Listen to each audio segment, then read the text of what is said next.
चलिए हम COP28 यानी कि United nation frameworks convention on the climate change के ऊपर लेक्चर कवर कर रहे हैं। हमारे पार्ट 1 के अंदर हमने आपको यूनाइटेड अरब अमीरात में दुबई में हो रही COP28 की मीटिंग के बारे में बताया, जो 30 नवंबर से शुरू होकर के 12 दिसंबर के बीच चलने वाली है, जो कि चल रही है इस समय में। हमने बताया कि COP28 क्या है, उसका नाम इस तरह से क्यों है, जिसे कॉन्फ्रेंस ऑफ द पार्टीज़ कहते हैं। हमने बताया कि ये पार्टीज़ कौन हैं। ये parties United Nation framework convention on the climate change की पार्टीज़ हैं, यानी कि जिन्होंने उसको साइन किया है, यानी कि ये सब मेंबर कंट्रीज़ हैं या ये सब मेंबर नेशंस हैं। हमने बताया कि अर्थ समिट 1992 में यूनाइटेड नेशन ने एक फ्रेमवर्क कन्वेंशन अडॉप्ट किया for the purpose of climate change. और कौन से कन्वेंशन अडॉप्ट किए थे तब हम वो भी बात करेंगे। हम हिस्ट्री से एक टाइमलाइन फॉलो करते हुए आएंगे। हम सारे इम्पॉर्टेंट कॉप्स, COP 1, 2, 3, 4 जैसे इसमें जो इम्पॉर्टेंट हैं वो कॉप्स भी आपको करवाएंगे, लेकिन वो सब हम कर सकें, उनकी डिस्कशन जिसके अराउंड रिवॉल्व कर रही है, चाहे वो कॉप हो माराकश का, चाहे वो कॉप हो दोहा का, चाहे वो कॉप हो जो इटली में हुआ, ये तमाम कॉप जिसको बेस बना के चल रहे हैं, जिस पर बात कर रहे हैं, वो COP 3 है, जिस दौरान क्योटो प्रोटोकॉल साइन किया गया। तो क्योटो प्रोटोकॉल आगे बढ़ने का मुख्य आधार है। इसी के इर्द गिर्द सारी कहानी चलेगी, क्योंकि इसी के काम काजों को आगे लेके जाएगा 2015 में पेरिस में हुआ फिर अग्रीमेंट। तो वो हमें तब समझ आएगा, वो हम इसलिए कर पाएंगे। बाकी के कॉप की मेजर डेवलपमेंट्स हमें तब समझ आएंगी अगर हम 1997 में हुए COP 3 जो जापान में हुआ, जापान के क्योटो में, और हमने उसमें एक प्रोटोकॉल लिया, that is the Kyoto protocol. हम पहले इसे समझें तो कार्बन ट्रेडिंग और उससे जुड़े सारे मेथड भी हमें तभी समझ आएंगे, क्योंकि वो भी इसी के दौरान लिए गए। हम इस लेक्चर सीरीज़ में आपको सब पढ़ाने जा रहे हैं। आने वाले दिनों में आप पढ़ेंगे कि अनअबेटेड कार्बन क्या है, एबेटेड कार्बन क्या है, कार्बन कैप्चरिंग क्या है, तब मतलब एवरीथिंग वी विल स्टडी। की इस समय की यूनाइटेड अरब अमीरात में दुबई में हमने ये मीटिंग होल्ड की है, जबकि वही मुल्क फॉसिल फ्यूल्स को सबसे बड़े पैमाने पर प्रोड्यूस करते हैं, और हमने उन्हीं को ही इस बार प्रेसिडेंसी ऑफर करी है। वो मेंबर के तौर पर, प्रेसिडेंट के तौर पर काम कर रहे हैं, और ग्रीन हाउस गैसेस यानी कि फॉसिल फ्यूल्स को हम फेज़ आउट करने की भी बात कर रहे हैं।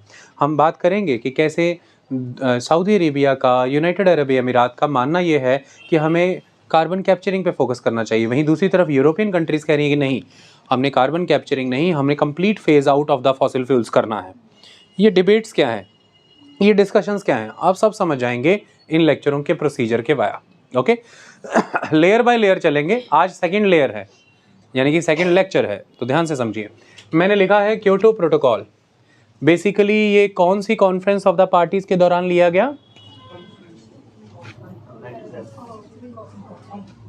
Harpreet, COP 3, very good. तो ये COP 3,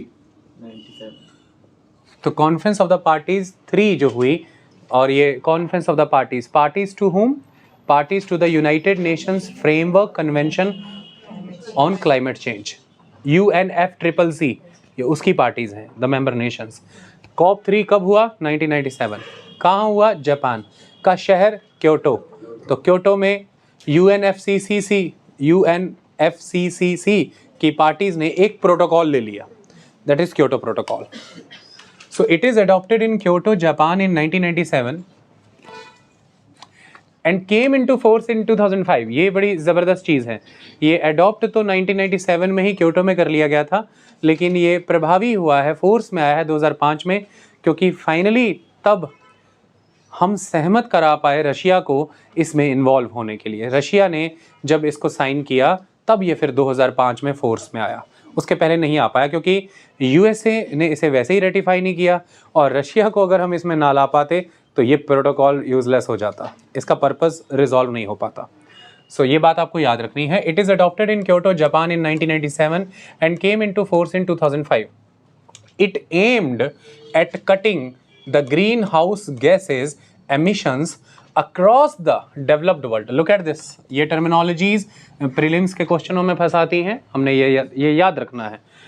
तो ये इसका एम क्या था? ग्रीन हाउस गैसेज के एमिशंस में कट लगाना है। कहाँ लगाना है? Across the whole globe, across the global world, sorry across the developed world. तो अभी जिम्मेदारी किसको दी जाने वाली है क्योटो प्रोटोकॉल के तहत? To all the nations of the globe और to the developed world. To the developed world. So MCQ statement is not all the nations of the globe, of the world, not the least developed countries, not the developing countries, the developed world. हमने developed world को जिम्मेदारी देनी है कि वो green house emissions के targets लेकर के इसके एमिशन को कट करे। कितना करना है हमने, क्या जिम्मेदारी दी गई? By about 5%। तो ये क्या है? एवरेज 5%। जैसे ऐसा उदाहरण के तौर पे समझो, रशिया को दे दिया गया होगा कि 7% कट करो, अमेरिका को दे दिया होगा 8% कट करो, और जापान का दे दिया होगा कि 9% कट करो। इस तरह सबको दे दिया अलग अलग, एवरेज बना 5%, एवरेज 5%, याद रखना है। सो कट कितना लगाना है? About 5% by 2012। कब तक? 2012 तक, कंपेयर्ड विद 1990 लेवल्स। आ जाओ, ये लाइन समझा देते हैं, समझिए। तो बेस ईयर किसको माना? 1990 को। मतलब ऐसा समझ के चलते हैं अपन, बहुत सिंपल रखेंगे कि 1990 में ऐसा मानो हर साल 100 kilogram green house gases atmosphere में एमिट हो रही हैं, रिलीज हो रही हैं। तो हमने 100 किलोग्राम 1990 लेवल तक, मतलब 1990 तक का बेस फिगर है। अब हमने उस लेवल को पकड़ करके 5% का कट लगाना है। समझ में आई बात? तो जैसे हमने 5 किलोग्राम घटा देना है उसमें, डन हो गया। तो हमने ये टारगेट अचीव कब तक करना है? जाकर के 2005 में ये प्रभावी हुआ, 1997 में अडॉप्ट किया गया, 2012 तक हमने ये अचीव कर लेना है। ओके, इतनी बात समझ में आ गई? किसी को इसमें कोई डाउट? आगे बढ़े, क्योंकि 1990 से ही मुख्यतः सारे क्लाइमेट चेंज के कन्वेंशंस आगे बिगिन हुए। हमने उसको एक बेस ईयर के तौर पर ले लिया। तो तमाम मुल्कों को ये कहा गया जो डेवलप्ड हैं और जो अभी ट्रांजिशन फेज़ में हैं, डेवलप हो रहे हैं, उनको उठा लिया गया और उनको ये कहा गया कि ग्रीन हाउस गैसेस के एमिशंस को कट करिए। उन्होंने पूछा कितना कट करें, तो उन्होंने बोला, आप जवाब दिया कि एवरेज 5% तक घटा दीजिए। 5% किसका? उन्होंने पूछा। आपसे कोई पूछे कि 5% मुझे ब्याज दो, तो आप पूछेंगे कितने का? 100 रुपये का, 500 रुपये का कि 1000 रुपये का? तो जवाब आया कि 5% उसका जितना 1990 के लेवल पर एमिट हो रहा था। तो 1990 तक जितना एमिट हो रहा था उसको बेस ईयर बना लो, उसका 5%। तो फिर आपने बोला कि कब तक मुझे ये टारगेट पूरा करना है 5% का? तो जवाब आया कि 2012 तक कर लेना है आपको। Okay, is that clear? तो अब लाइन में दोबारा पढ़ता हूँ कि that Kyoto protocol is adopted in Kyoto Japan in 1997 and came into force in 2005. It aimed at cutting greenhouse gas emissions across the developed world by about 5% by 2012 compared with 1990 levels. Okay, is that clear? Next one is, while India ratified the protocol in 2002, तो India Kyoto protocol की आपको question पूछा जाएगा, India Kyoto protocol का member है कि नहीं है? इंडिया ने रेटिफाई किया है तो इसका मेंबर है। तो UNFCCC की पार्टी होने के तौर पर इंडिया ने क्योटो प्रोटोकॉल को स्वीकारा है। 2002 में इंडिया ने इसे रेटिफाई किया, अपनी सहमति जताई। USA never ratified it, USA ने इसे कभी रेटिफाई नहीं किया, नेवर, तो वो इसका हिस्सा नहीं है। आई बात समझ में? Canada withdrew from it, Canada इससे बाहर निकल गया। कब? 2012 में। तो यूएसए ने कभी इसे साइन ही नहीं किया, इंडिया ने 2002 में रेटिफाई कर दिया और कनाडा ने किया था रेटिफाई, पर 2012 में बाहर आ गया। इतनी बात समझ आई? जो क्योटो प्रोटोकॉल है, it is based on the principle of common but differentiated responsibility, CBDR। ये हमेशा याद रखना है, CBDR के बेसिस पर ही हमारा क्लाइमेट चेंज का प्रोसेस वर्क कर रहा है। कॉमन बट डिफरेंशिएटेड रिस्पॉन्सिबिलिटीज़ क्या होती हैं? जैसे समझो कि मुल्क हैं, एक मुल्क हम लेते हैं अमेरिका, USA, नहीं, सबसे पहले हम लेते हैं ब्रिटेन को। पॉल्यूशन करते हुए हो गए हैं लगभग, मान लीजिए कि 1800 से कर रहा है और हम 2000 में खड़े हैं, तो पॉल्यूशन करते हो गए लगभग 200 साल। अच्छा, उसके बाद ले लीजिए आप USA को, और मान लीजिए पॉल्यूशन करते हो गए लगभग 150 साल। उसके बाद आप ले लीजिए रशिया को, पॉल्यूशन करते हो गए लगभग 100 साल। और उसके बाद आप ले लीजिए जापान को, पॉल्यूशन करते हो गए लगभग 50 साल। उसके बाद आप ले लीजिए इंडिया, 1990 से मान लीजिए मेन डेवलपमेंट हुआ, पॉल्यूशन करते हो गए लगभग 10 साल। तो अब ये जो मुल्क आपको दिख रहे हैं, एक 200 साल से पोल्यूशन कर रहा है ग्रीन हाउस गैसेस का, एक 150 साल से, एक 100 साल से। तो 200 से 100 साल जिनको हो गए हैं, लगभग आज जो हमारे सामने क्राइसिस है ग्लोबल वार्मिंग का, उसमें मेन कंट्रीब्यूटर तो यही है। और आगे जब हम बात कर रहे हैं, एक जापान खड़ा है सपोज और एक इंडिया खड़ा है। जापान की जगह आप जापान को अलग रखो, चाइना को ले आओ, एक चाइना और इंडिया खड़ा है। इनको लगभग पोल्यूशन करते हो गए हैं लगभग 50 से 10 साल की रेंज में, आप एवरेज लगा लो 20-30 साल हो गए हैं। तो ये जो पोल्यूशन अभी करेंगे और कई साल, तो उसका नतीजा कल को मिलेगा। पर आज जो नतीजा हम भुगत रहे हैं वो इन मुल्कों का किया हुआ पोल्यूशन है। तो ऐसे में भागीदार तो सारे ही होंगे, कुछ आज हैं कुछ कल होंगे ग्लोबल वार्मिंग के। तो इसलिए रिस्पॉन्सिबिलिटी सबको, जो टास्क है वो सबको देना है और उसका नेचर कॉमन होगा। तो कॉमन काम सबको दिया गया, और वो काम क्या है? ग्रीन हाउस गैसेस के एमिशंस को कट करो। तो यहाँ पर जो कॉमन है बट डिफरेंशिएटेड रिस्पॉन्सिबिलिटी है, तो responsibility is common with everyone, responsibility is common with everyone, okay, but उसका जो क्वांटम है वो डिफरेंशिएट करेगा। आई बात समझ में? वो अभी समझ लेंगे हम। तो हमने काम अलग अलग नहीं दिए सबको, कॉमन काम दे दिया, और वो है कि ग्रीन हाउस गैसेस का एमिशन कट करो, उसका उत्सर्जन घटाओ। लेकिन ये डिफरेंशिएटेड मैनर में दिया। कैसे? जैसे जो 3 मुल्कों की मैं बात कर रहा हूँ, ब्रिटेन यानी कि यूके, यूएसए और रशिया, उनको हमने ये कहा कि आपके ऊपर ये बाइंडिंग है, आपको हम बाउंड करने जा रहे हैं कि आपको इतने % तक ग्रीन हाउस एमिशन कट करना ही है। तो उनको हमने बाइंड कर दिया। लेकिन एग्जाम्पल के तौर पे मानो कि चाइना और इंडिया को हमने अभी बाउंड नहीं किया, उन पर बाइंडिंग नहीं है कि उनको कट करना है। उनको प्रेरित कर रहे हैं कि घटाओ यार, कम करो, धीरे धीरे करो, लेकिन अभी वो फ्री है, बाइंड नहीं किया उनको।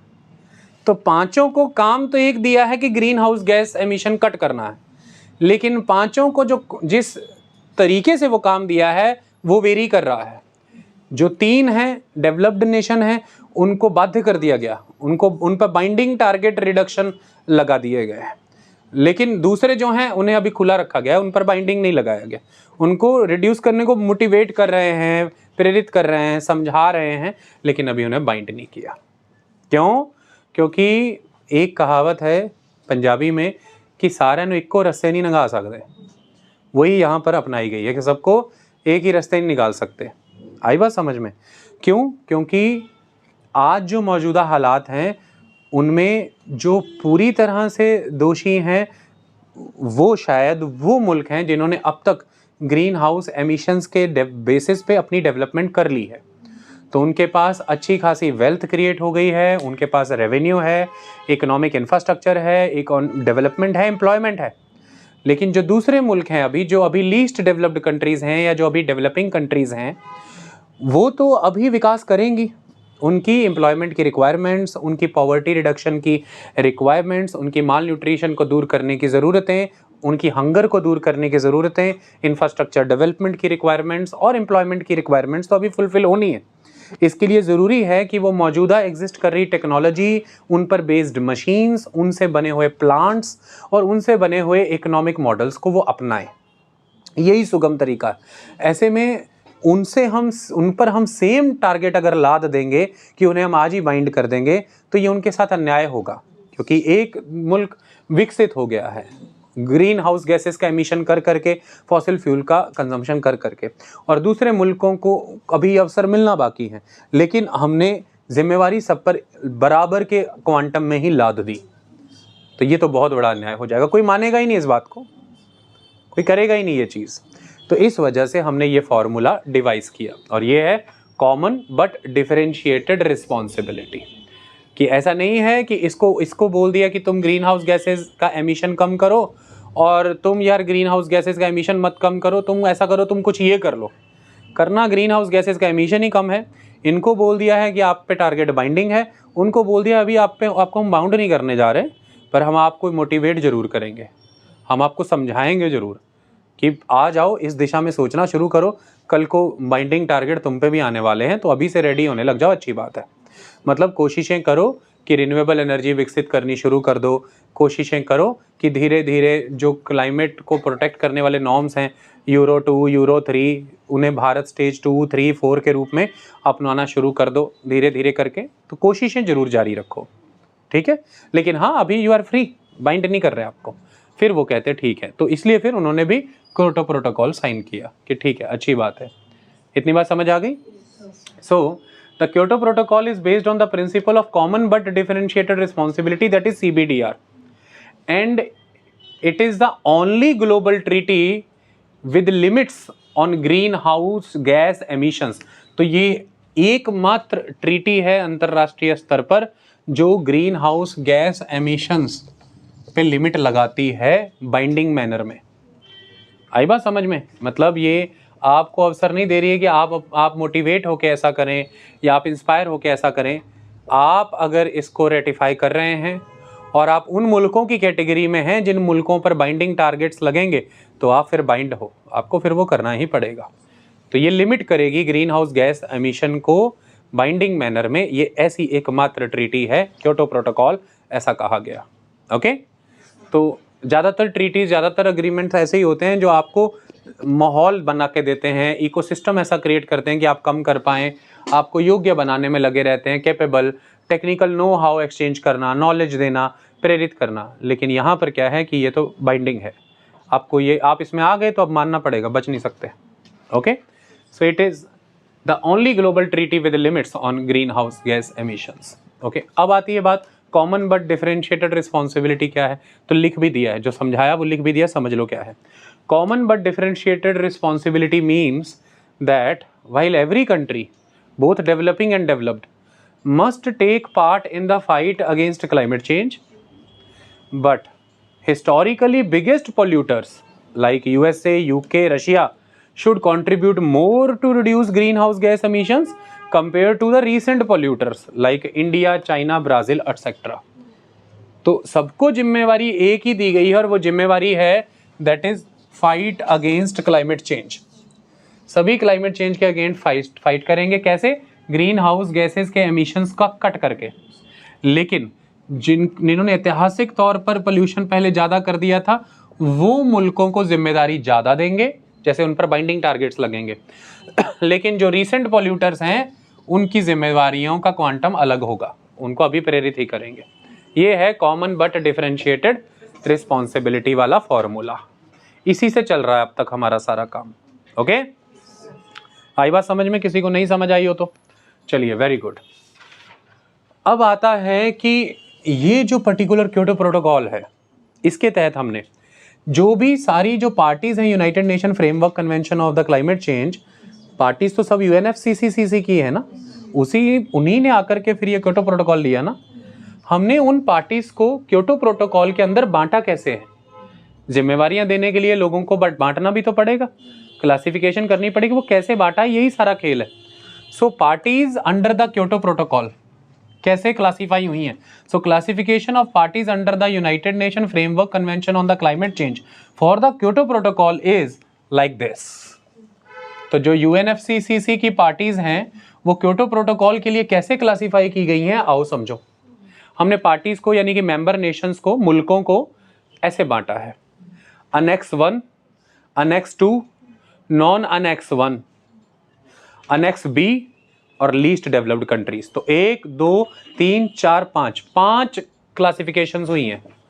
हमने पार्टीज को इन 5 भागों में बांट दिया: अनेक्स 1, अनेक्स 2, अनेक्स बी, इसको एक ग्रुप में क्लब करो, फिर नॉन अनेक्स 1 अलग रखो और लीस्ट डेवलप्ड कंट्रीज को अलग रखो। अनेक्स 1, अनेक्स 2 और अनेक्स बी को मैंने एक ग्रुप का हिस्सा बनाने के क्यों कहा, अभी समझ आ जाएगा। चलो पहले समझते हैं अनेक्स 1 में कौन सी मुल्क आते हैं। अनेक्स 1 में developed countries like USA, UK and Russia, developed countries, plus और कौन उनके साथ में? इकोनॉमीज इन ट्रांजिशन, EIT, जो इकोनॉमीज अभी ट्रांजिशन फेज में है, डेवलपिंग से डेवलप्ड हो रही हैं, like Ukraine, Turkey, and some East European countries. तो दो तरह के मुल्क जो है वो एनेक्स 1 में आए। पहले क्लियरली विकसित देश, डेवलप्ड कंट्रीज, उदाहरण के तौर पे यूके, यूएसए, रशिया।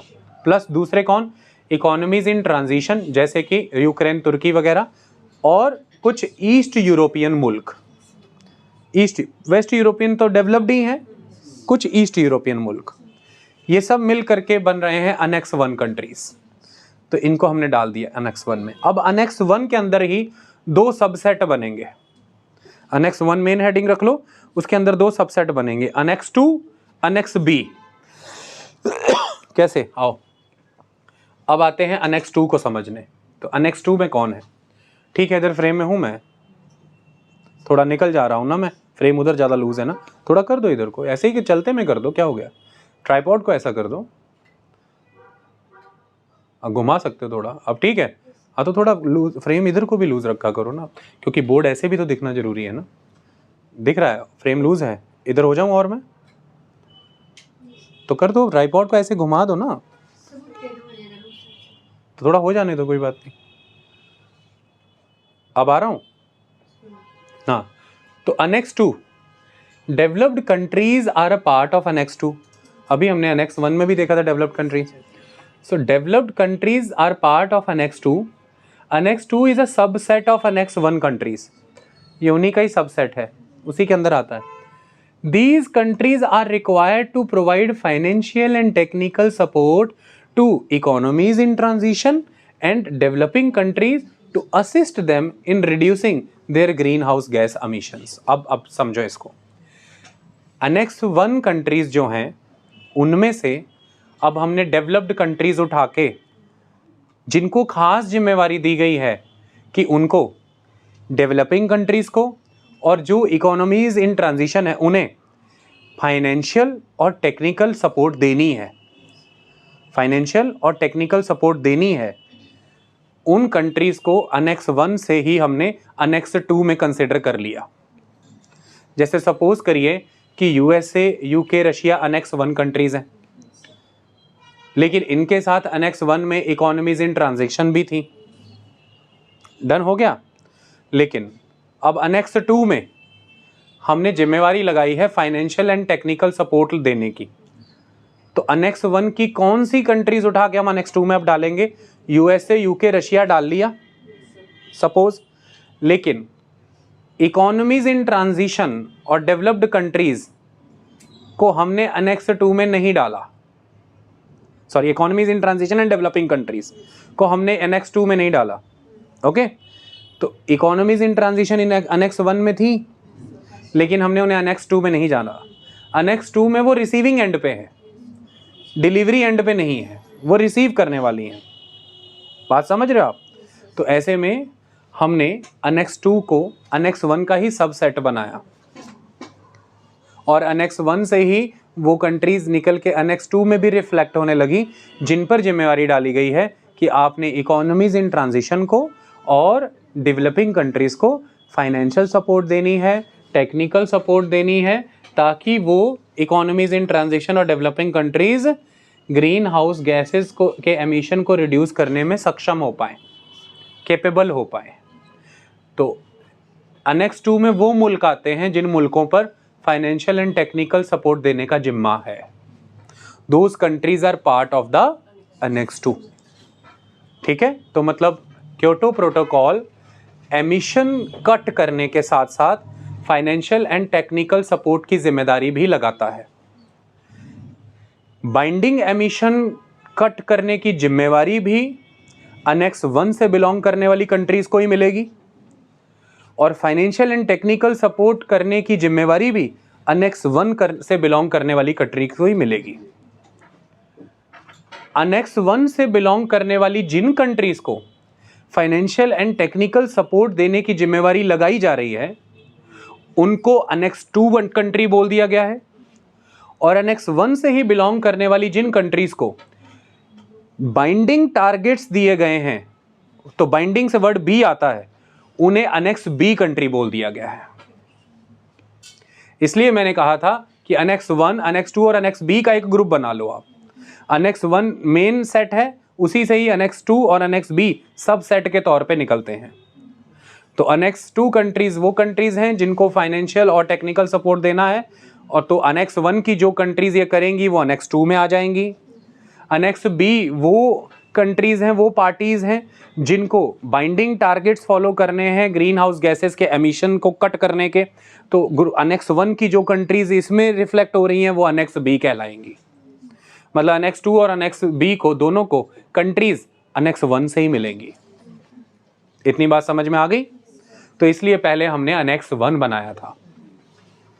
ओके, समय समय पर हम अनेक्स 1 से और ज्यादा कंट्रियां अनेक्स 2 और अनेक्स बी में ऐड करते चले जाएंगे। ऐसा होता चला जाएगा। मेरा समझो गेम कैसा चलेगा, ऐसा गेम होगा। लास्ट क्लासिफिकेशन था least developed countries.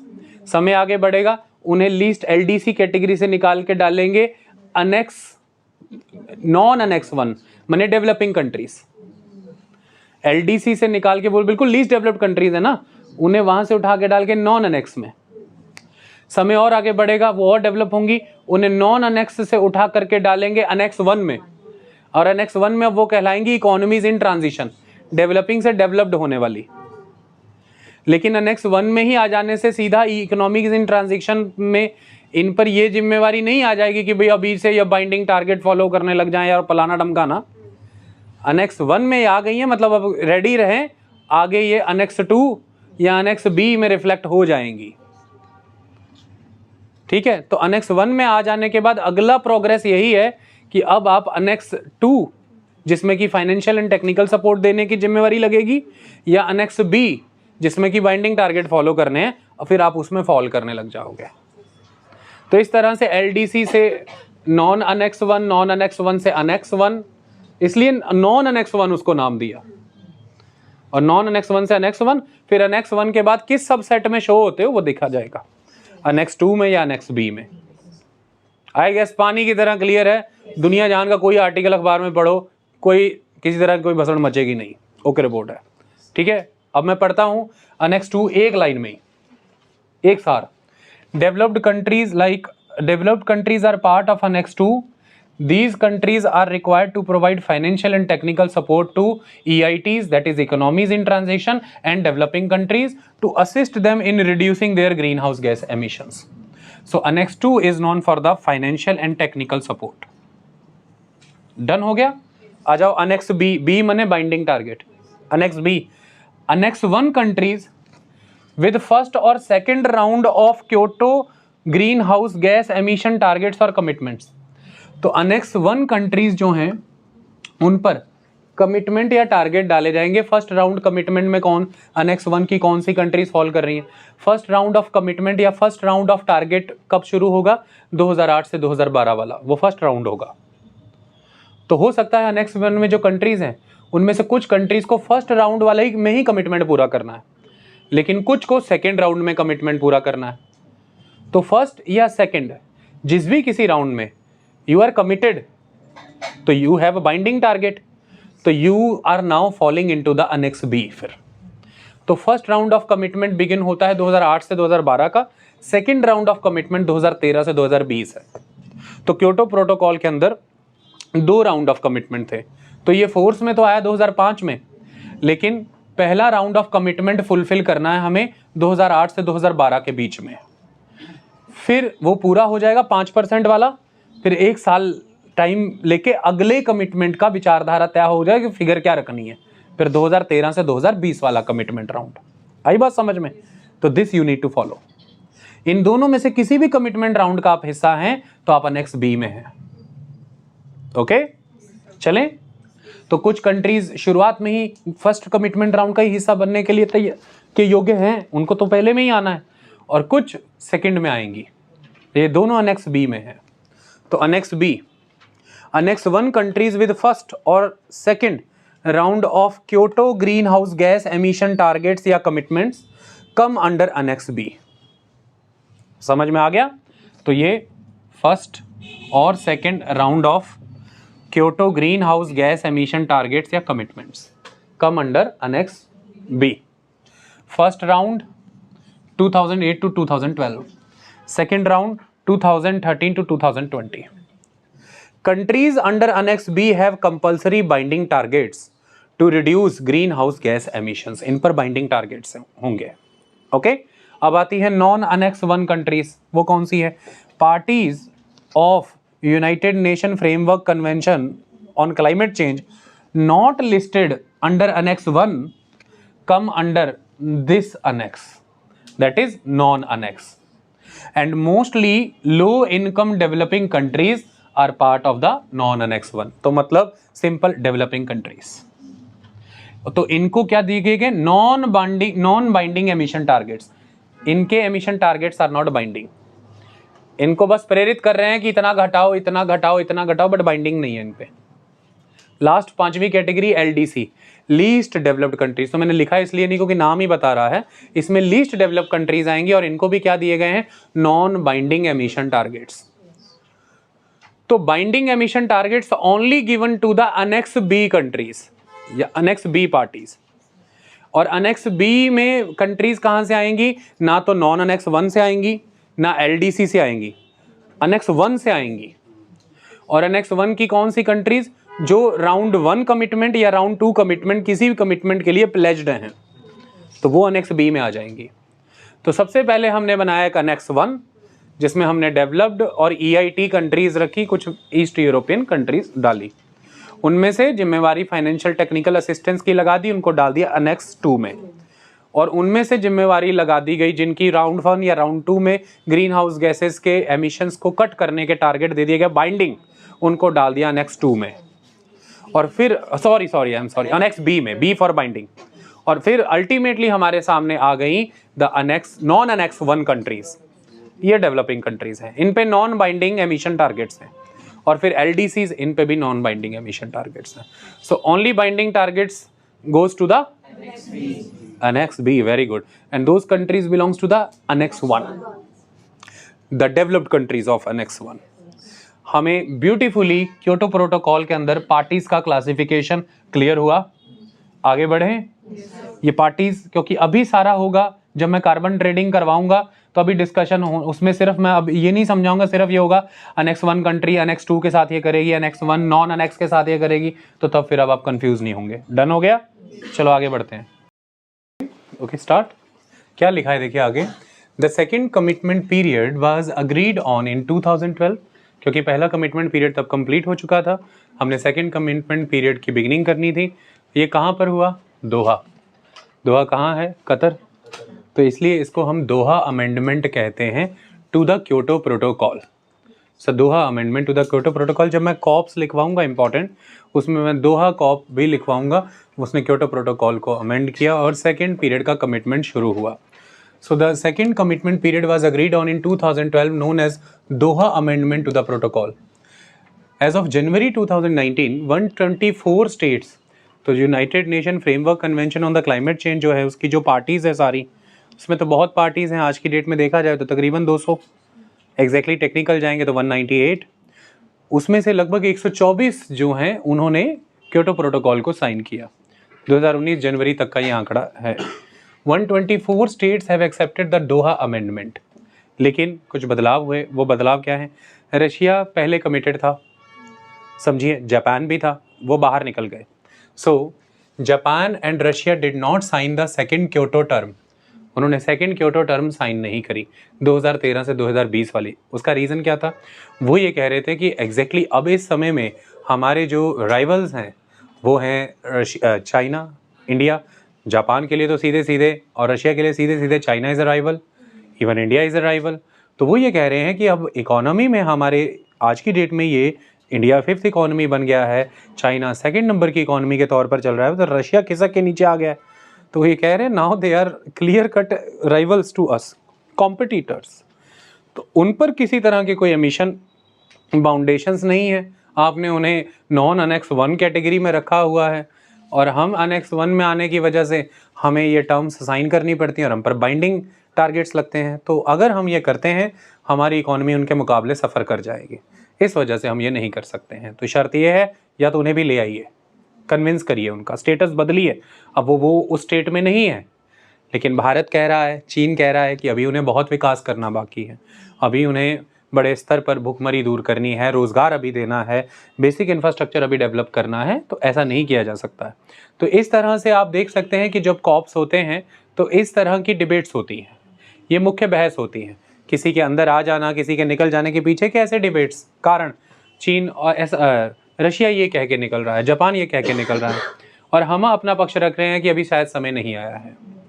So Japan and Russia did not sign the second Kyoto term as it would impose restrictions on it not faced by its competitors like India and China.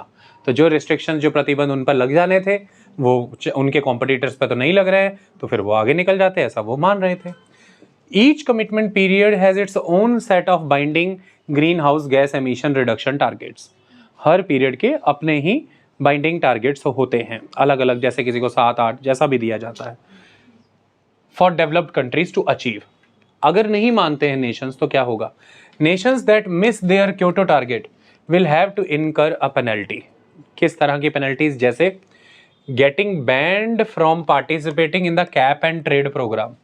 तो फिर वो इस तरह के programme से ban कर दिए जाते हैं कि आप उनमें पार्टिसिपेट नहीं कर सकते। अब इसके लिए जानना पड़ेगा ये कौन से प्रोग्राम है। यही क्योटो प्रोटोकॉल की मेन जान भी है। वो क्या है? हम कार्बन का, हम ग्रीन हाउस गैसेस के का व्यापार भी कर सकते हैं। इसको कार्बन ट्रेडिंग के तौर पर देखिए, मोटी टर्म है कार्बन ट्रेडिंग। ओके, इसका पहले एक रूपरेखा समझा दूं। चलो इमेजिन करो सारा ग्रीन हाउस निकल रहा है। अब मैं इस ग्रीन हाउस के लिए इजी कर देता हूं, अब से वर्ड यूज करेंगे कार्बन। सो कार्बन डाइऑक्साइड निकल रहा है। कार्बन डाइऑक्साइड जब आप एमिट कर रहे हैं अल्टीमेटली, तो टेम्परेचर पूरे ग्लोब का बढ़ रहा है, क्योंकि ग्लोबल वार्मिंग पूरे ग्लोब के स्केल पर हो रही है। अब इसके लिए अगर कार्बन डाइऑक्साइड का एमिशन यूएसए में होता है, अगर कार्बन डाइऑक्साइड का एमिशन इंडिया में होता है, और अगर कार्बन डाइऑक्साइड का एमिशन चाइना में होता है, तीनों में से, ये ग्लोब के दूरी पर खड़े मुल्क मैंने आपको बताए, तीनों में से कार्बन डाइऑक्साइड कहीं भी एमिशन होता है, अल्टीमेटली तो ग्लोब ही वार्म होगा, पूरा ग्लोब वार्म हो जाएगा। सिर्फ जो यूएसए में एमिशन हो रहा है वो यूएसए को ही तो नहीं इम्पैक्ट करेगा, वो इंडिया, चाइना, सारे मुल्कों को इम्पैक्ट करेगा। जो एमिशन इंडिया चाइना में हो रहा है वो तो ऐसा नहीं कि इंडिया की छत इंडिया के ही ऊपर कुछ करेगा, वो तो पूरी दुनिया पे करेगा। इस हिसाब से हमने देखा कि ये जो ग्लोबल वार्मिंग है ये तो ग्लोबल फिनोमेना है। इसको कैसे टैकल कर सकते हैं? तो इसको ऐसे टैकल किया कि जैसे मान लो यूएसए तो कार्बन एमिशन कर रहा है, लेकिन कितने सारे मुल्क हैं जिनकी ना कोई इंडस्ट्री है, ना कोई उद्योग धंधा है, कुछ नहीं है, वो तो कोई कार्बन एमिशन नहीं कर रहे हैं, उल्टा जंगल हैं और उन जंगलों को बचा रहे हैं। इसकी वजह से वो जंगल कितना कार्बन सिक्वेस्ट कर ले रहे हैं, कितना कार्बन निचोड़ ले रहे हैं, अपने अंदर ले रहे हैं, है कि नहीं? ऐसा समझा जा सकता है ना।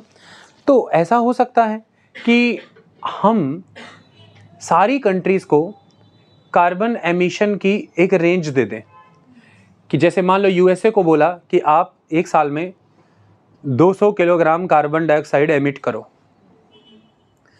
और हमने मान लीजिए कोई एक मुल्क है जैसे फिजी, एक आइलैंड नेशन है, हमने उसको बोला कि आप 50 kilogram carbon dioxide annually emit कर लो, लेकिन फिजी ने हंस के बोला मेरा तो 5 किलोग्राम नहीं एमिट होता, कोई ना इंडस्ट्री, ना कोई गाड़ी घोड़ा, कुछ है ही नहीं मेरे पास। तो यूएसए ने उसको फिर बोला कि थोड़ा ठंड रख, सुन पहले, यूएसए को हमने बोला है कि 200 किलोग्राम तक कार्बन डाइऑक्साइड तुम एमिट कर सकते हो, और आपको बोला कि तुम 50 किलोग्राम तक कार्बन डाइऑक्साइड एमिट कर सकते हो। कहते ठीक। कहते तुम नहीं करते पूरा 50 किलोग्राम एमिट ना, ठीक, तुम कितना करते हो? कहते मैं 5 किलोग्राम। कहते तुम्हारे पास कितना एक्सेस कोटा है? और 45 किलोग्राम का ना। लेकिन कहते अब एक बात समझो, यूएसए 245 किलोग्राम तक एमिट कर रहा है, उसको टारगेट, उसको हमने कोटा दिया है सिर्फ 200 किलोग्राम तक एमिट करने का, पर वो कर रहा है 245 किलोग्राम। तुमको हमने दिया था 50 किलोग्राम तक एमिट करने का, तुम कर रहे हो 5 किलोग्राम। अगर तुम दोनों अपने अपने कोटा पूरा यूज करते, तो यूएसए 200 किलोग्राम का कोटा पूरा यूज करता, तुम अपना 50 किलोग्राम का पूरा कोटा यूज करते, तो टोटल कार्बन एमिशन ग्लोब पे होता 250 किलोग्राम। डन। कहते लेकिन फिजी को बोला कि तुमने 50 किलोग्राम से सिर्फ 5 किलोग्राम किया, तो 45 किलोग्राम तुम्हारा बैलेंस बच रहा है। यूएसए ने 200 किलोग्राम बोला था, तो वो नेगेटिव में चला गया और ऊपर 45 किलोग्राम कर दिया।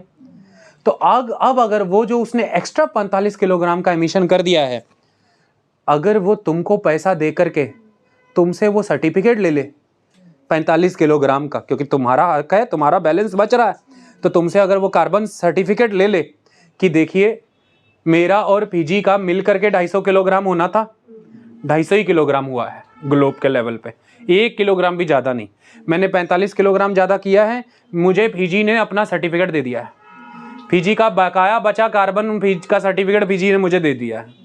उसके बदले में मैंने पीजी को जो आप लोगों ने रेट तय किया है कार्बन सर्टिफिकेट लेने का, वो मैंने उसको पे कर दिया है। उससे पीजी अपनी लोगों की भुखमरी दूर करे, गरीबी दूर करे, माल न्यूट्रिशन दूर करे, एजुकेशन में लगाए, इंफ्रास्ट्रक्चर बढ़ाए। यही तो आप चाहते थे कि तुम जो एक्स्ट्रा कार्बन एमिट करके डेवलप हो रहे हो, या तो फिर उस डेवलपमेंट का फायदा डिस्ट्रीब्यूट करो दुनिया में। तो मैं कर रहा हूँ, हो गया। देखो मैंने अपनी डेवलपमेंट का, मैंने जो कार्बन एमिशन किया उसका नुकसान पूरे ग्लोब को हो रहा था ना। तो आप ये कह रहे थे कि ग्लोब खाली पीली नुकसान ही भुगत रहा है, खाया पिया कुछ नहीं, गिलास थोड़ा बारह ना, नुकसान ही भुगत रहा है, फायदा तो उनको कुछ नहीं हो रहा, फायदा तुम ले रहे हो। तो कहता देखिए आपके बनाए फॉर्मूले के मुताबिक अब मैं फायदा भी उनको पहुंचा रहा हूँ। अब मैंने जो एक्स्ट्रा 45 किलोग्राम मैंने कार्बन एमिशन कर दिया, मैंने उसका सर्टिफिकेट उनसे ले लिया है और उसके एवज में बनती रकम मैंने उनको दे दी है। कहते हाँ यार ये सही बात, ये हो गया सही। नेट कार्बन एमिशन हुआ 250 किलोग्राम, सही।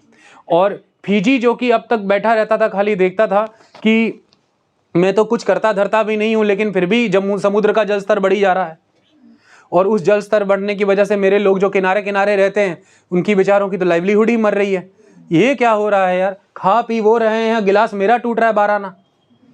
तो अब अमेरिकन, अब जो नियम बनाया क्योटो प्रोटोकॉल के तहत, सपोज अभी तो मैं कहानी बता रहा हूँ, उसके तहत अब फीजी को बैठे बैठे घर पे ही उस 45 किलोग्राम के सर्टिफिकेट के बदले में जब पैसा मिलेगा, तो बढ़े हुए जल स्तर से जो मान लो उसके किनारे पे रहने वाले लोगों को मार पड़ी, वो उनको बोले इधर अंदरूनी थोड़ा इलाकों में आओ, तुम्हारे लिए शेल्टर बनाए हैं, जमीन सेटल करी है, एग्रीकल्चरली फिट बना दी है, क्योंकि अमेरिका से पैसा आया है। क्यों? 45 किलोग्राम का सर्टिफिकेट बेचा है हमने उसको, उस पैसे से अब हम लोग भी बचेंगे, डेवलप होंगे। मतलब ग्लोब अगर वार्म हो रहा है, उससे जो हमें नुकसान हो रहा है, उसके जिस मुल्क को फायदे हो रहे थे, उस मुल्क के फायदे का हिस्सा थोड़ा काट के हम लोगों को पहुंचाया गया है। कम से कम ऐसे तो बच जाएं। ऐसा करके हमने एक कार्बन ट्रेडिंग मैकेनिज्म डेवलप करा वर्ल्ड लेवल पर। अब इसे पूरा वर्ड टू वर्ड टेक्निकली समझो ये कैसे काम करता है, समझाएं? अब टेक्निकली समझो तो इसको हम कहते हैं, अब हमने क्योटो प्रोटोकॉल के तहत बोला फ्लेक्सिबल मार्केट मैकेनिज्म। इसको रिजिड नहीं बनाया, फ्लेक्सिबल रखा। फ्लेक्सिबल में 3 मैकेनिज्म डाल दिए। So countries bound to the Kyoto targets can meet a part of their targets through 3 market based mechanism.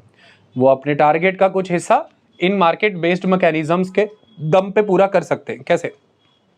3 mechanism, clean development mechanism CDM, international emission trading cap and trade, इसको emission trading बोलो या cap and trade बोलो, जो मन है आपका। यहीं पे बोला था हमने कि कैप एंड ट्रेड प्रोग्राम में फिर हिस्सा नहीं ले पाएंगे अगर पेनल्टी के तौर पर, तो इंटरनेशनल एमिशन ट्रेडिंग सिंपल। तीसरा जॉइंट इंप्लीमेंटेशन। तो 3 प्रोग्राम याद रखने हैं, clean development mechanism, international emission trading जैसे कैप एंड ट्रेड कह लो, और तीसरा द जॉइंट इंप्लीमेंटेशन। अब समझो ये क्या है। सबसे पहले समझते हैं हम कि ये क्लीन डेवलपमेंट मैकेनिज्म क्या है। क्लीन एकदम साफ सुथरे तरीके से विकास करेंगे, कैसे होता है समझो।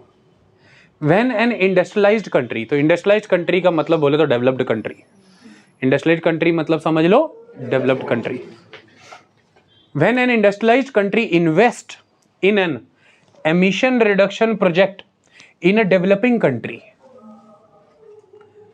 अब जैसे एग्जाम्पल ले लेते हैं अपन, इंडिया एक डेवलपिंग कंट्री है और यूएसए एक डेवलप्ड कंट्री है। तो सपोज यूएसए इंडस्ट्रियलाइज्ड कंट्री है और इंडिया एक डेवलपिंग कंट्री।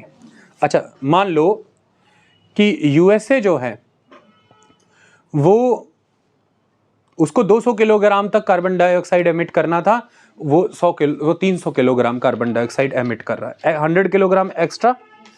अच्छा, इंडिया अब तक 200 किलोग्राम कार्बन डाइऑक्साइड एमिट कर रहा था। अमेरिका ने क्या किया? अमेरिका ने इंडिया में इन्वेस्ट किया ग्रीन एनर्जी प्रोजेक्ट्स में। उसकी मदद से क्या हुआ? यहां पर सोलर प्लांट्स लगे, सोलर फार्म्स बने।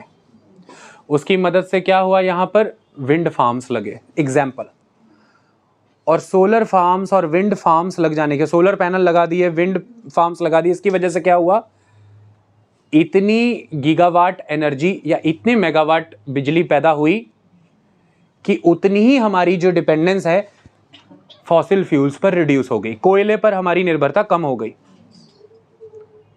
अब बिजली हमारे मुल्क को पहले जितनी मिल रही है, पर 200 किलोग्राम कार्बन एमिट करके नहीं, 100 किलोग्राम कार्बन एमिट करके, क्योंकि बाकी की जो 100 किलोग्राम कार्बन एमिट होनी थी वो अब नहीं हुई, क्योंकि फॉसिल फ्यूल का कंजम्पशन हमने घटाया।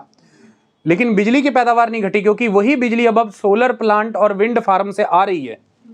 तो ये सोलर प्लांट, ये विंड प्लांट, ये है ग्रीन प्रोजेक्ट। तो अमेरिका ने अपने निवेश के माध्यम से विश्व में किसी न किसी एक धरती पर कार्बन एमिशन रिड्यूस करवा दिया ना। और कितना रिड्यूस करवा दिया, लगभग 100 किलोग्राम। तो अब भारत के एंड पर 100 किलोग्राम कार्बन एमिशन रिडक्शन हो गया है। तो वही अमेरिका ने 200 करना था, 300 किलोग्राम कर दिया, तो उसने 100 किलोग्राम एक्सेस कर दिया, उसने इधर बैलेंस कर दिया। क्योंकि नेट कार्बन एमिशन कितना हो गया, 200 अमेरिका का होता था, होना चाहिए था, इंडिया 200 करता था, तो 400 किलोग्राम हुआ, भी 400 ही किलोग्राम है। इसलिए क्लीन डेवलपमेंट मैकेनिज्म में अनेक्स 1 कंट्रीज ही पर जिम्मेवारी है कि वो प्रोजेक्ट लगाएंगी। और कहां लगाएंगी, ध्यान से सुनो, नॉन अनेक्स 1 कंट्रीज में, यानी कि डेवलपिंग कंट्रीज में लगाना है। क्लीन डेवलपमेंट मैकेनिज्म के अंदर 2 मुल्क आएंगे, हाथ मिलाएंगे, एक डेवलप्ड एक डेवलपिंग, एक अनेक्स 1 एक नॉन अनेक्स 1, या लीस्ट डेवलप्ड कंट्रीज, मतलब ऐसा समझ लो आप, सिंपल रखो इसे, डेवलप्ड एंड डेवलपिंग, मामला सेट। अब इसको पढ़ाता हूं, अब समझो क्या बोल रहा है। Clean development mechanism, when an industrialized country invest in an emission reduction project in a developing country, the amount of greenhouse gas emission reduced in the developing country counts toward the industrialized country's emission reduction total.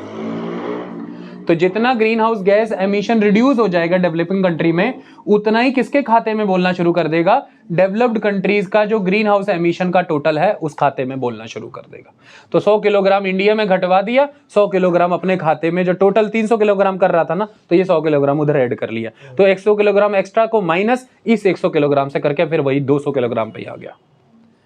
ऐसा करके दुनिया भर में आप अब article पढ़ेंगे तो आपको पता लगेगा कि सऊदी अरेबिया, यूनाइटेड अरब अमीरात दुनिया भर की कंट्रीज में 20,000, 30,000, 40,000 करोड़ रुपया निवेश करके ग्रीन एनर्जी प्रोजेक्ट्स लगवा रहे हैं। और उसका उन्हें लाभ क्या हो रहा है कि वो उतना ही फिर फॉसिल फ्यूल्स के वाया जो वो कार्बन एमिशन कर रहे हैं वो उधर न्यूट्रलाइज हो जा रहा है। ये चल रहा है क्लीन डेवलपमेंट मैकेनिज्म, समझ लो। डन हो गया कहानी। अगला समझो। अब next one is international emission trading. अब ये तो हो गया ट्रेड। इसमें डेवलप्ड कंट्री डेवलपिंग कंट्री को शामिल नहीं करेगी, इसमें वैसे नहीं चलेगा। ये कैसे काम करेगा, इसमें डेवलप्ड कंट्रीज ही पार्टीज हैं, वो the developed countries are party to it. Simple लिखा इंडस्ट्रियलाइज्ड कंट्रीज। तो इंटरनेशनल एमिशन ट्रेडिंग में क्या है कि इंडस्ट्रियलाइज्ड कंट्रीज में buy and sell emission credits. अब इसमें क्या है, आ जाओ समझें। यूएसए एक डेवलप्ड कंट्री, यूके एक डेवलप्ड कंट्री, दोनों डेवलप्ड कंट्री। यूएसए को बोला है कि 200 किलोग्राम तक तुम एमिशन करना, और यूके को बोला है कि 150 किलोग्राम तक तुम एमिशन करना। डन हो गया। यूएसए ने एमिशन कर दिया 250 किलोग्राम, लेकिन यूके एमिशन कर रहा है 100 किलोग्राम। है दोनों डेवलप्ड कंट्रीज। तो यूके का एमिशन 50 किलोग्राम कम रहा और यूएसए का एमिशन 50 किलोग्राम ज्यादा रहा। तो यूएसए यूके से वो एक्स्ट्रा 50 किलोग्राम जो है वो क्रेडिट्स खरीद लेगा और यूके को पे कर देगा उसके लिए। क्यों यूके ये कर पाया, यूके भी डेवलप्ड था, अपनी डेवलपमेंट तो नहीं कॉम्प्रोमाइज कर रहा। इसका प्रमाण है फिर इस बात का, यूके को पैसा मिलना चाहिए दूसरे डेवलप्ड मुल्कों से कि यूके ने अपनी मेहनत से ग्रीन एनर्जीज में निवेश कर करके और टेक्नोलॉजी का विकास कर करके कार्बन एमिशन रिड्यूस कर लिया। तो जब अब वो मेहनत कर रहा है पृथ्वी को बचाने के लिए, कार्बन एमिशन रिड्यूस कर रहा है, तो उसको उसकी मेहनत का फल तो मिलना चाहिए, पैसा तो मिलना चाहिए उस मुल्क से जो मुल्क अभी भी कार्बन एमिशन करी जा रहा है। तो है दोनों डेवलप्ड, लेकिन दूसरे डेवलप्ड को सबक मिल रहा है कि उसने कैसे कर लिया, उसने भी किया तो तुम भी करो, डेवलपमेंट तो वो भी कर रहा है। तो ऐसे में फिर तुमने तो एक्स्ट्रा जला लिया, और तो वो फिर दो उसको पैसा और लो उससे क्रेडिट। तो जरूरी नहीं है यूएसए को यूएसए से ही लेना था, यूएसए को यूके से ही लेना था सारा 50। ये तो मैंने इजी करने के लिए बताया। हो सकता है कि यूके को 150 किलोग्राम एमिशन करने का टारगेट मिला हो, यूके ने किया 140 किलोग्राम, तो 10 किलोग्राम यूके का फालतू बच रहा है। जापान को टारगेट मिला हो 110 किलोग्राम तक कर सकते, उसने 100 ही किया, 10 किलोग्राम उधर से बच रहा है। तो यूएसए कई डेवलप्ड कंट्रीज के साथ एग्रीमेंट में आ सकता है कार्बन ट्रेडिंग के लिए, बस उसे अपना बैलेंस शीट पूरा नील दिखाना है, मतलब कि 0-0। तो डेवलप्ड कंट्रीज इन्वॉल्व हो सकती है, मे बाय और sell the credits, that is the simple, मैंने बोल दिया, यहां पर लिखा है एमिशन क्रेडिट्स, तो कई बार कार्बन क्रेडिट भी वर्ड यूज हो जाता है। ओके, सो इंडस्ट्रियलाइज्ड कंट्रीज में buy and sell emission credit. तो इंटरनेशनल एमिशन ट्रेडिंग यानी कि कैप एंड ट्रेड किन में एग्जीक्यूट होता है? डेवलप्ड एंड डेवलपिंग कंट्रीज में never, developed and least developed countries नहीं, developing and least developed countries नहीं, डेवलप्ड कंट्रीज, इंडस्ट्रियलाइज्ड कंट्रीज, ये याद रखना है बिल्कुल बिल्कुल फिट दिमाग में। अच्छा, अगला जॉइंट इंप्लीमेंटेशन। अब जॉइंट इंप्लीमेंटेशन क्या है? क्लीन डेवलपमेंट मैकेनिज्म वाला ही सेम है, सब वही है, बट क्लीन डेवलपमेंट मैकेनिज्म में डेवलप्ड और डेवलपिंग दो स्टेक होल्डर थे, जिनमें से प्रोजेक्ट डेवलपमेंट का जिम्मा एक्सक्लूसिवली डेवलप्ड पे था। लेकिन जॉइंट इंप्लीमेंटेशन में अब ऐसा हो सकता है कि यूएसए और यूके ने हाथ मिलाया। अब ये भी तो एक बात है ना, यूके की अकेले की हिम्मत नहीं पड़ रही कि वो ग्रीन एनर्जी का प्रोजेक्ट लगाए, यूएसए की भी अकेले की हिम्मत नहीं पड़ रही कि ग्रीन एनर्जी का प्रोजेक्ट लगाए, लेकिन दोनों मिला ले हाथ तो वो अमाउंट पूरी हो जाए जिससे ग्रीन एनर्जी प्रोजेक्ट लग सकता है। तो क्या गलत है भाई, इनको क्यों नहीं एक साथ आने देना? मतलब ये कहाँ का लेखा जोखा है कि डेवलप्ड कंट्री डेवलपिंग कंट्री में ही जाके ग्रीन एनर्जी प्रोजेक्ट लगाए, डेवलप्ड कंट्री डेवलप्ड कंट्री में भी ग्रीन एनर्जी प्रोजेक्ट लगाना चाहती है कि यार हम भी मिलना चाहते हैं, हमने कोई गुनाह किया है, हम इस तरह से घटाएंगे अपना, लेकिन हम अकेले अपने बूते नहीं कर पा रहे हैं, हम दोनों को मिलना है। तो फिर इनके लिए भी जॉइंट इंप्लीमेंटेशन प्रोग्राम लाया। अब इसमें भी ग्रीन हाउस गैस एमिशंस का रिडक्शन हो, इसलिए प्रोजेक्ट लगेंगे और वो प्रोजेक्टों की मदद से green house gas emissions reduce होगा। लेकिन अब ये जो प्रोजेक्ट हैं ये डेवलप्ड के बीच में है, इंडस्ट्रियलाइज्ड के बीच में। अब इसमें कंडीशन ये नहीं है कि एक डेवलप्ड और एक डेवलपिंग होगा, में बोथ आर डेवलप्ड, तो इसलिए जॉइंट इंप्लीमेंटेशन प्रोग्राम इसको नाम दिया गया है। तो मैंने लिखा है कि same like the CDP, same like clean development mechanism, but only difference between, but sorry वो सब लिखा ही नहीं मैंने, और इजी है, same like CDP but only between developed countries, that is industrialised countries, that और कोई घुसेगा नहीं इसमें। ओके, इतनी बात समझ में आई?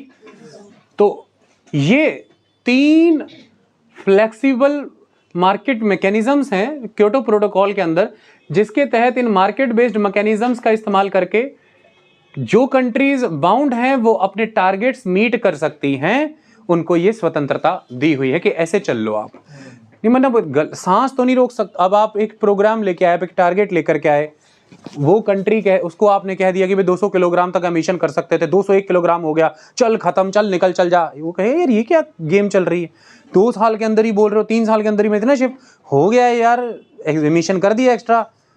ये तो एक ग्लोबल फिनोमेना है ना, मेरा कार्बन मेरे ही सर के ऊपर तो नहीं नाचेगा मच्छर की तरह, ये ग्लोब को इंपैक्ट करेगा। तो मैं ग्लोब में कहीं और काम कर रहा हूं, मेरे में इतनी दक्षता है, मेरे में इतना पैसा है कि मैं अमेज़न के जंगल बचाने वालों को पैसा दे रहा हूं कि यार ये लो, तुम लोग अपना आगे और ज़्यादा काट कटा के अपनी खेतीबाड़ी मत करना, वो खेतीबाड़ी से जो कमाने वाले थे मैं दे रहा हूं तुमको, रक्षा करो, कार्बन एमिशन मत करो। तो कहता वो जो मैंने किया है वो किस खाते में जाएगा, तो उधर से बचा भी तो है, इधर मेरे डालो फिर। तो मतलब वो ये कह रहा है कि यार बड़े मुल्कों ने ही तो फाइनेंस देना है दुनिया को, टेक्नोलॉजी देनी है, हम कैपेबल हो गए तो हम सारी दुनिया भी बचाने की जिम्मेवारी हम ले रहे हैं ना। ऐसा तो नहीं है कि अब हमें ही तुम गरीब कर देना चाहते हो, फिर बच जाएगी दुनिया, फिर बैठा लेना। तो कहते हैं हम आएंगे, शर्तें मानेंगे, हम 200 किलोग्राम पे आ जाएंगे, पर उद्योग धंधे ठप तो नहीं करा सकते, फैक्ट्रियां बंद तो नहीं करा सकते, या तो रात तो नहीं बदल सकते, धीरे धीरे करते करते आएंगे। लेकिन हाँ, हमें ग्लोब की भी चिंता है, और अब हम अपनी GDP, अपने विकास का हिस्सा बांटना भी चाहते दुनिया से। तो बनाओ मैकेनिज्म, हम देंगे पैसा लोगों को, हम करेंगे काम, कोई क्या बात है, क्या दिक्कत है।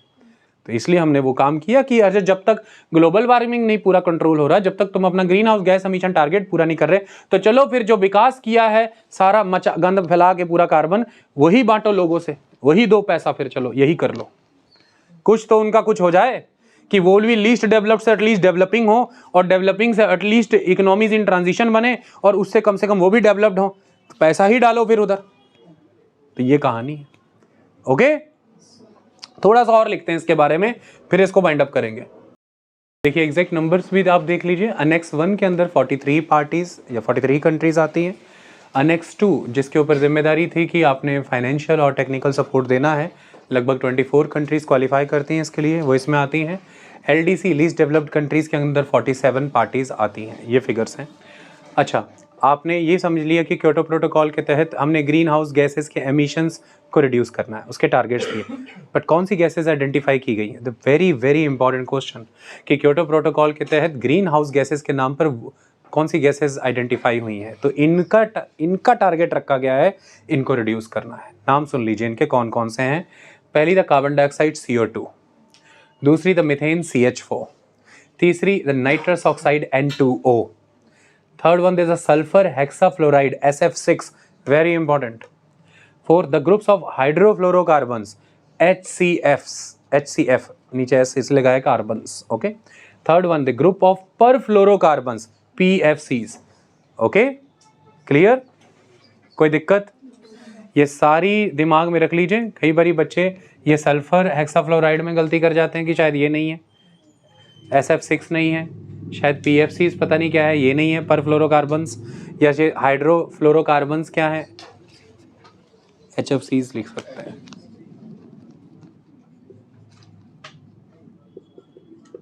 हाइड्रोफ्लोरोकार्बन्स का ग्रुप क्या है, क्लियर नहीं होता, ये नहीं मानते हैं। और कई बार नाइट्रस ऑक्साइड में भी कंफ्यूज होते हैं, ये क्लियर होता है सबको, कार्बन डाइऑक्साइड और मीथेन, ये तो सबके दिमाग में फिट है। तो ये क्लियरली मेंशन्ड है, इनको green house gas emissions cut targets जो हमारे हैं, इनके एंड पे अचीव करने हैं, GHGs इनके एंड पे। डन, नाम गिनवाइए, carbon dioxide, methane, nitrous oxide, ये मैटर करता है वर्ड, ओके।